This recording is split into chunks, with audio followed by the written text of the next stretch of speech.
Hello everyone, welcome back to online study.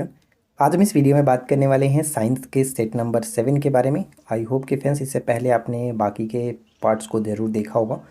नहीं देखा तो प्लेलिस्ट चेक कर लीजिए, वहाँ पे आपको सारी वीडियोस मिल जाएगी 1 से लेकर के 6 पार्ट तक। और इसमें आपको कुछ इंपॉर्टेंट एमसीक्यू भी दिया था वीडियो के एंड में, तो आप एमसीक्यू के साथ ज़रूर बने रहें।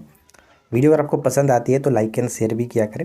चलिए शुरू करते हैं। सबसे पहला प्रश्न आपके सामने ये है कि दाब मापने का जो ऐसा यूनिट होता है वो क्या है? ऐसा ही मात्रक पास्कल होता है। देखिए यहाँ से तो आप सभी को पता है पास्कल होता है, लेकिन क्वेश्चंस ये पूछा सकते हैं कि एक पास्कल जो होता है वो कितने के बराबर होता है। तो 1 न्यूटन प्रति मीटर स्क्वायर या फिर 1 केजी प्रति मीटर प्रति सेकेंड स्क्वायर, ये आपको याद रखना है। ठीक है। कॉपर ऑक्साइड को हटाने के लिए किस रसायन का उपयोग किया जा सकता है? कॉपर ऑक्साइड को हटाने के लिए किस रसायन का प्रयोग किया जाता है? तो एसिटिक अम्ल का प्रयोग कम कर सकते हैं। एसिटिक अम्ल यानी कि जो सिरका है उसका प्रयोग किया जा सकता है। राइट। अगला है कि मेंडलीव की आवर्त सारणी के संदर्भ में ध्यान दीजिए। किस पर आधारित है? तो परमाणु द्रव्यमान पर आधारित था और उस वक्त 63 तत्व ज्ञात थे। जब मेंडलीव ने आवर्त सारणी को तैयार किया था तो उस वक्त 63 तत्व ज्ञात थे। अगर आधुनिक आवर्त सारणी की हम बात करें तो ये किस पर आधारित है? परमाणु क्रमांक पर आधारित है। वर्तमान जो आवर्त सारणी का आधार है यही है आपका परमाणु क्रमांक। अब टोटल लगभग आपका 118 तत्व ज्ञात है, जो कि अभी हम जानते हैं। नेक्स्ट वन क्या है कि किस प्रकार के ऊतकों से फेफड़े की वायु कोष्ठिका यानी कि अल्वेलियोली की एक परत बनाते हैं? देखिए ये क्वेश्चन आपका ऑलरेडी ग्रुप डी एग्जाम्स में पिछली बार पूछा गया, तो अच्छे से ध्यान से आप इसको देखिए। यहाँ पे सही आंसर हो जाएगा स्क्वैमस, जिसको हम लोग एक और नाम से जानते हैं। इसको हम यहाँ पे कह सकते हैं कि वायु कोशीय अल्वोलर। ठीक है, कोशिकाओं के रूप में भी इसको जाना जाता है और ये एक प्रकार का ऊतक ही होता है, एपिथेलियी उपकला ऊतक, जो कि आपको याद रखना है। अगला है कि कार्बन मोनोऑक्साइड, जिसको हम लोग CO कहते हैं, कार्बन मोनोऑक्साइड वायु प्रदूषक क्यों कहा जाता है? इसको वायु प्रदूषक क्यों कहा जाता है? तो हम जानते हैं कि कार्बन मोनोऑक्साइड जो है वो अगर रक्त में, जैसे हम जानते हैं कि यह रक्त की जो O2 होता है, ऑक्सीजन होता है, इसमें जाने की क्षमता को कम करता है। यानी कहने के तात्पर्य ये हुआ कि जैसे इसको हम इनहेल करते हैं तो ये ऑक्सीजन की ले जाने की जो क्षमता होती है इसको कम कर देता है, उसके साथ मिल करके उसको ब्लॉक कर देता है और यही कारण होता है जो कि दम घुटता है। यहाँ पे हम पढ़ सकते हैं कि जो कार्बन मोनोऑक्साइड है हीमोग्लोबिन के साथ मिल जाएगा और रक्त में कार्बोजिक हीमोग्लोबिन का निर्माण करेगा और ऑक्सीजन परिवहन को रोक देता है। अगला है कि कौन सा रक्त के प्लाज्मा के समान है लेकिन रंगहीन है और इसमें कम प्रोटीन होता है? तो ये एक प्रकार का लसिका होगा, लसिका। ठीक है, लसिका। कांच का अपवर्तनांक कितना होता है? कांच का अपवर्तनांक 1.5। इसका अर्थ ये हुआ कि प्रकाश उस माध्यम में 1.5 गुना धीमा है। प्रकाश उस माध्यम में 1.5 गुना धीमा है। एक अगला प्रश्न है कि एक लंबा पेड़ अपने अपशिष्ट उत्पादों को कहाँ जमा कर सकता है? एक लंबा पेड़ अपने अपशिष्ट उत्पादों को कहाँ जमा कर सकता है? तो पुराने जाइलम, जिसको हार्टवुड कहते हैं, पुराने जाइलम में जमा कर सकते हैं। आपको किसी भी तरह के कोर्स के रिगार्डिंग जानकारी चाहिए तो आप हमें इस नंबर पे व्हाट्सएप कर सकते हैं, हम आपको पर्सनली मैसेज करेंगे। अगला प्रश्न है कि बिना बुझा हुआ चूना, बिना बुझा हुआ चूना जिसको हम लोग CaO कहते हैं, कैल्शियम ऑक्साइड, ध्यान रखिएगा, जल से तीव्र अभिक्रिया करता है। तो कौन सी गैस या फिर कौन सी प्रतिक्रिया होती है? बिना बुझा हुआ चूना जल से जब अभिक्रिया करता है तो ये प्रकार का ऊष्माक्षेपी प्रतिक्रिया होगा, यानी कि इसमें ऊष्मा जो कि बाहर निकलता है, ऊर्जा मुक्त होती है। कैल्शियम ऑक्साइड CaO को कहते हैं। सबसे छोटा स्तनधारी कौन सा है? सबसे छोटा स्तनधारी जो है श्रीव है, श्रीव, जो कि 4.5 सेंटीमीटर से छोटा है, लगभग इसका 2 ग्राम वजन होता है। सबसे छोटा स्तनधारी के रूप में इसको माना जाता है। और सबसे बुद्धिमान जो स्तनधारी है, आप यहाँ पे डॉल्फिन के नाम याद रखिएगा। पक्षी किस अम्ल का उत्सर्जन करते हैं? पक्षी किस अम्ल का उत्सर्जन करते हैं? तो यूरिक अम्ल का उत्सर्जन करते हैं, यूरिक अम्ल। नीली हरी शैवाल के कारण मछलियों और मवेशियों की मृत्यु हो जाती है क्योंकि इसमें हाइड्रोक्सिलामीन टॉक्सिन पाया जाता है। ये चीज़ याद रखिएगा, क्यों हो जाता है पूछा जा सकता है। तो ये हाइड्रोक्सिलामीन टॉक्सिन होता है जिसके कारण मृत्यु हो जाती है। सबसे तेज़ उड़ने वाली पक्षी कौन सा है? तो अवाविल, जिसको स्विफ्ट कहते हैं। और सबसे छोटी भारतीय जो चिड़िया वो कौन सी है? सनबर्ड है। और हमिंग बर्ड सबसे जीवित जो कि चिड़िया है, सबसे छोटी जीवित चिड़िया है, ये ध्यान रखिएगा, हमिंग बर्ड। अगला है कि अधिकांश मछलियाँ किस अंगों के कारण पानी में डूबती नहीं है। अधिकांश मछलियाँ किस अंगों के कारण पानी में डूबती नहीं है, तो ये आपका हो जाएगा स्विमर ब्लैडर। ये ऑलरेडी क्वेश्चन पूछा गया, स्विमर ब्लैडर। किस उभयचर में जीव नहीं पाई जाती है। किस उभयचर में जीव नहीं पाई जाती है, तो इक्थियोफिस जो होता है इसमें जीव नहीं होता है। उभयचर प्रथम जंतु है जिनमें सत्य जीभ पाई जाती है। इनमें दांत युक्त मुख्य तथा श्लेष्म युक्त जीभ पाई जाती है जो पाचन में सहायता करती है। लेकिन ऐसा उभयचर कौन सा है जिसमें जीभ नहीं होता है, तो इक्थियोफिस यहाँ पे याद रखिएगा। आगे है देखिए, हृदय चैम्बर से संबंधित क्वेश्चंस हमेशा पूछे जाते हैं। जैसे सरीसृप जो होते हैं इनमें 3 चैम्बर होते हैं, 3 कक्षीय हृदय होता है, परंतु मगरमच्छ में 4 होता है। ये याद रखिएगा, कंपलसरी रहेगा। उभयचर की बात करें तो उभयचर में 3 चैम्बर होते हैं, 3 कक्षीय हृदय होता है। मत्स्य वर्ग की बात करें तो इसमें 2 कक्षीय हृदय होता है। पक्षी वर्ग में 4 कक्षीय और स्तनधारी में 4 कक्षीय हृदय होता है। तो ये आपको याद रखना, एकदम वीवीआई पॉइंट्स यहाँ पे बनेगा। मोलास्का शब्द को किसने प्रतिपादित किया था, तो जोहान स्टोनिन। ठीक है, जोहान स्टोनिन ने 1650 में दिया था, 1650 में दिया था। अगला प्रश्न है कि एक ऐसा जीव जिसमें पादप और जंतु दोनों के गुण पाए जाते हैं तथा इसे हरा प्रोटोजोआ भी कहते हैं। तो हरा प्रोटोजोआ के रूप में हम जानते हैं यूग्लिना को जाना जाता है। ये नाम याद रखिए, यूग्लिना। सबसे लंबा अनावृत बीजी पादप कौन सा है, तो सिकोया सिम्पर वीरेंस जो है वो सबसे लंबा अनावृत बीजी पादप है। सबसे प्राचीन अनावृत जो पादप है वो कौन सा, साइकस। और सक्षतम अनावृत बीजी पौधा कौन सा होता है, ज़ेमिया पिग्मिया, ज़ेमिया पिग्मिया। जंगल का पिता के रूप में किसको जानते हैं, जंगल के पिता के रूप में सिकोया गिगेटिया है। सिकोया गिगेटिया को जाना जाता है जंगल के पिता के रूप में। हाइड्रोजन के संदर्भ में देखिए 2-3 पॉइंट लिखा गया, जैसे कि एक रंगहीन होता है, गंधहीन होता है, स्वादहीन और साथ ही साथ एक दहनशील गैस होता है, यानी कि जलता है। वायु से हल्की तथा जल में अघुलनशील होता है। सबसे अधिक क्रियाशील धातु कौन सा है, तो सीजियम है। सबसे अधिक क्रियाशील धातु सीजियम। और सबसे अधिक क्रियाशील अधातु की बात करें तो फ्लोरीन, यहाँ पे ध्यान रखिएगा। और फ्लोरीन के संदर्भ में 2 प्रश्न और कि सर्वाधिक विद्युत ऋणात्मक तत्व यही होता है और सबसे प्रबल ऑक्सीकारक के रूप में फ्लोरीन को जाना जाता है। ठीक है, अब यहाँ पे एक और प्रश्न है कि आवर्त में बाएं से दाएं जाने पर, आवर्त सारणी में अगर हम बाएं से दाएं जाते हैं, इधर से इधर जाते हैं, तो धात्विक गुण पर क्या प्रभाव पड़ता है, तो धात्विक गुण कम होता है क्योंकि लेफ्ट साइड में धातु को रखा गया और राइट साइड में धातु को रखा जाता है। तो इधर हम जाएंगे तो धात्विक गुण जो कि घटता है, और जबकि वर्ग में नीचे जाने पर बढ़ता है। ये ध्यान रखिएगा, वर्ग में नीचे जाने पर बढ़ता है। इसके बाद है कि एस और पी ब्लॉक के तत्व समूह को किस नाम से जाना जाता है। एस और पी ब्लॉक के समूह के तत्वों को हम लोग निरूपक तत्व यानी कि रिप्रेजेंटेटिव एलिमेंट्स के नाम से जानते हैं। तो देखिए यहाँ पे इंपॉर्टेंट जो क्वेश्चंस था, नोट्स कलेक्शन, वो हमने कंप्लीट किया। अब चलिए बात कर लेते हैं कुछ एक्स्ट्रा एमसीक्यू की। तो अगर आपने वीडियो को अभी तक लाइक नहीं किया तो आपसे एक छोटा सा रिक्वेस्ट है कि वीडियो को लाइक ज़रूर कर दीजिए। चलिए शुरू करते हैं।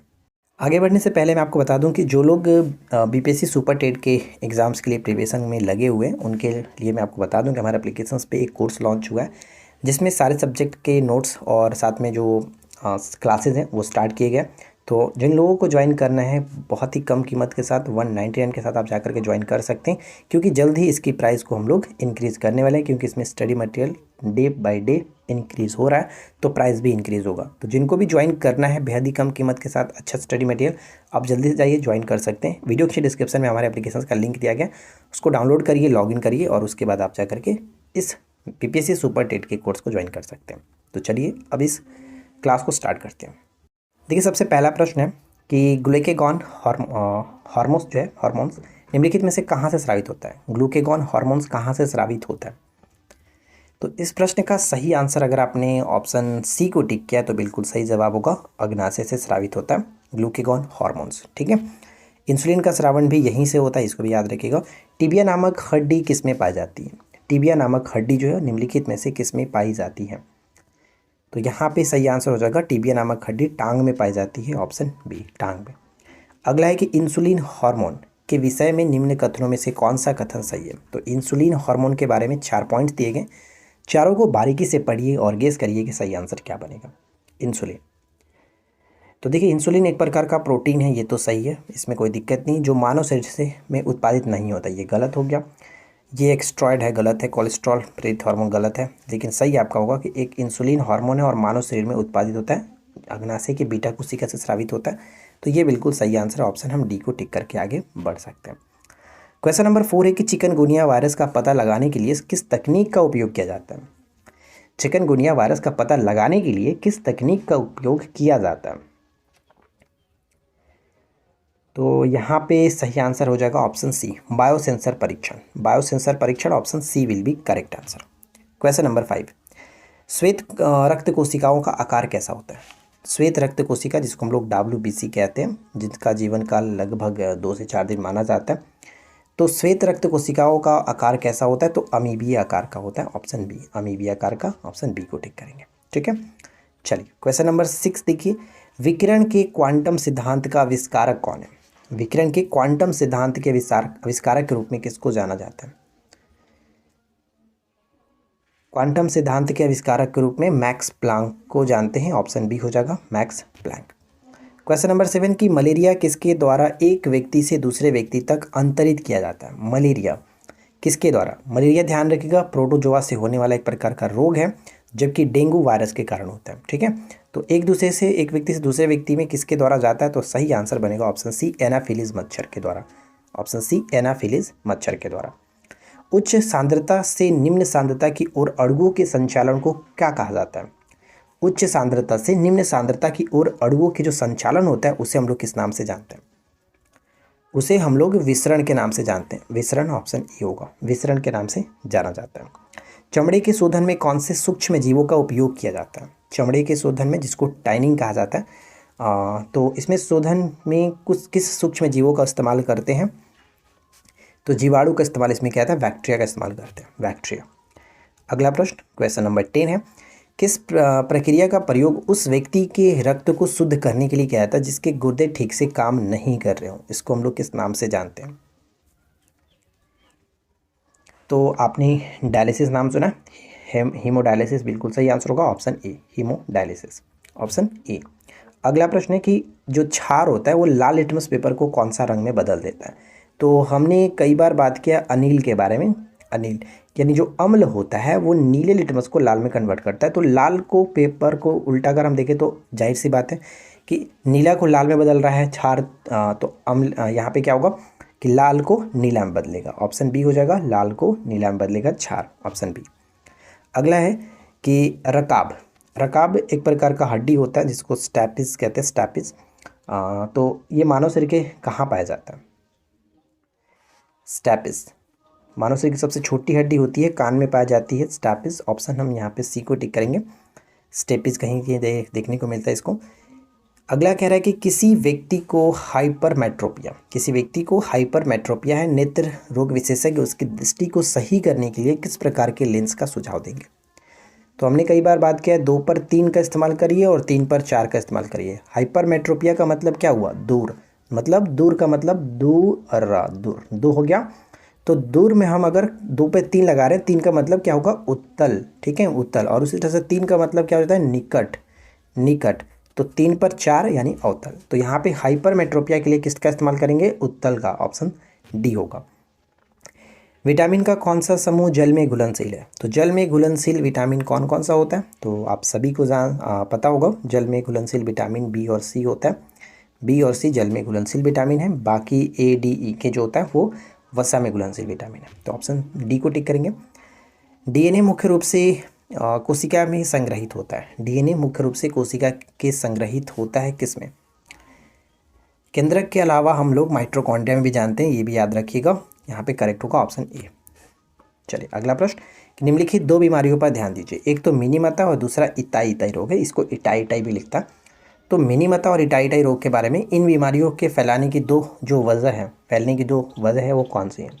तो मिनीमता रोग जो होता है वो पारायुक्त जल पीने से होता है, तो पहला पारा हो गया, और दूसरा इटाई यानी कैडमियम के कारण। यानी हमारा सही आंसर हो जाएगा ऑप्शन सी, ऑप्शन सी पे जाएंगे। एल्यूमिनियम के अयस्क बताइए कि निम्नलिखित में से कौन से होंगे। एल्यूमिनियम के अयस्क निम्नलिखित में से कौन से हैं। तो एल्यूमिनियम के अयस्क हो जाएंगे फेल्सपार, बॉक्साइट और काओलिन। कैलेमाइन नहीं होता है, कैलेमाइन जिंक का होता है। तो यहाँ पे 1 2 4 बिल्कुल सही आंसर है, ऑप्शन सी पे जाएंगे। निम्नलिखित में से कौन सा युग्म सही नहीं है, बताइए कि कौन सा युग्म सही नहीं है। फॉर्मिक एसिड सिरका में होता है, जो कि गलत है। ठीक है, फॉर्मिक एसिड चींटी के डंक में, बिच्छू के डंक में, ये सब हम जानते हैं, तो ये गलत है। सही नहीं है तो यहाँ पे ऑप्शन भी हो जाएगा, ऑप्शन ए ही होगा बिल्कुल सही। लैक्टिक एसिड दूध में, नाइट्रिक, यहाँ पे इसी देखिए नाइट्रिक नहीं साइट्रिक होगा, थोड़ा सा मिस्टेक है। सिट्रिक एसिड होता है नींबू में, नाइट्रिक नहीं सिट्रिक एसिड, ठीक है। ब्यूट्रिक एसिड जो कि बासी मक्खन जो होता है, खट्टा मक्खन जो खराब मक्खन होता है उसमें होता है। तो यहाँ पे थोड़ा सा ये मिस्टेक है, आप इसको सुधार कर लीजिएगा। अगर एक तरह से देखा जाए तो ए और सी दोनों आप कर सकते हैं, लेकिन ये मिसप्रिंट था, इस वजह से यहाँ पे सिट्रिक एसिड होना चाहिए, ठीक है। चलिए अगला प्रश्न है कि बीटा कण एक रेडियोधर्मी नाभिक से उत्सर्जित होते हैं। बीटा कण एक रेडियोधर्मी नाभिक से उत्सर्जित होते हैं, तेजी से आगे बढ़ने वाले इलेक्ट्रॉन होते हैं। तेजी से बढ़ने वाले एक प्रकार के इलेक्ट्रॉन होते हैं, यहाँ पे करेक्ट होगा ऑप्शन ए। आज के इस वीडियो का आखिरी प्रश्न है कि पानी में नाइट्रोजन सामान्यतः किस रूप में पाया जाता है। पानी में नाइट्रोजन सामान्यतः किस रूप में पाया जाता है। Right answer will be option C, nitrate के रूप में देखने को मिलता है, ऑप्शन सी हो जाएगा। तो देखिए आई होप कि फ्रेंड्स आप लोगों को ये वीडियो अच्छा लगा होगा। कैसा लगा नीचे कमेंट्स करके जरूर बताइएगा। अगर पसंद आया हो तो लाइक एंड शेयर करिए। चैनल पे पहली बार है सब्सक्राइब करके नोटिफिकेशन बेल आइकन को ऑल पे सेट कर लीजिए इसी तरह के रोजाना न्यू अपडेट्स के लिए। और जिन लोगों को पेड कोर्स ज्वाइन करना है आप हमारे एप्लीकेशन पे जा सकते हैं, वीडियो के डिस्क्रिप्शन में लिंक मिल जाएगा, आप वहाँ से डाउनलोड करके लॉगिन करके स्टोर सेक्शन में जाइए और अपने पसंद के कोर्स को ज्वाइन कर सकते हैं। तो बस आज की इस वीडियो में इतना ही, मिलते हैं नेक्स्ट क्लास में। Thanks for watching.